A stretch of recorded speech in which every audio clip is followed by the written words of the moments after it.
Hey toi, t'as entendu parler de Babylone? Si, t'en as entendu parler. Forcément, le film dure plus de 3 heures, 3h10 quasiment, et rien que pour ça, il a déjà fait parler. Mais c'est surtout un film réalisé par Damien Chazelle, le mec a la carrière pour l'instant quasi parfaite.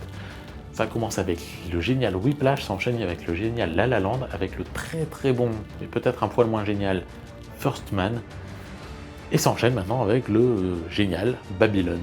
Autant le dire tout de suite, le film est grandiose. Babylone, c'est un film qui démarre sur une fête, une grande fête, c'est une demi-heure d'intro à peu près. Le titre n'apparaît qu'après cette intro très longue. Une grande fête de l'élite du cinéma de l'époque, avec acteurs, producteurs, réalisateurs, équipe technique, etc. Fête qui dévie totalement à l'orgie à la fin.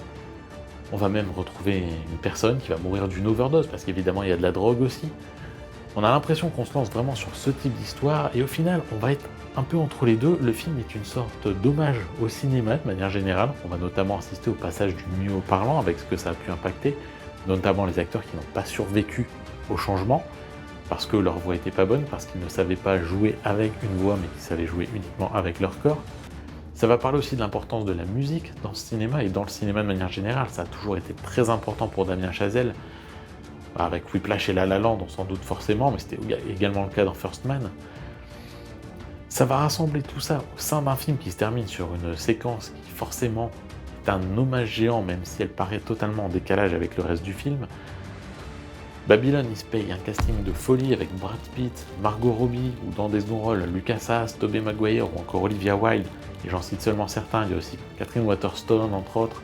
J'aurais du mal à citer tout le monde, j'ai pas tout le monde en tête, mais c'est une espèce de luxe total du début à la fin, avec des plans séquences qui sont parfaitement intégrés à la mise en scène plus traditionnelle du reste du film. On n'a jamais l'impression d'être en dehors du film, d'être devant une démonstration esthétique, et pourtant ça en est une tout le long.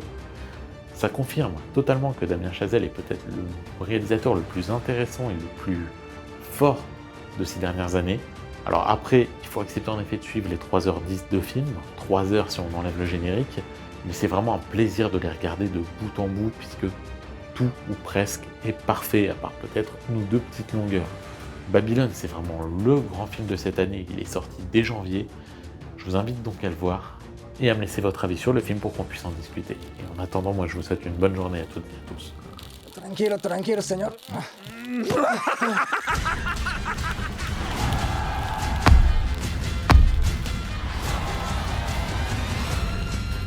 Vous savez ce qu'on doit faire? On doit casser les codes, coucher nos rêves sur la pellicule pour...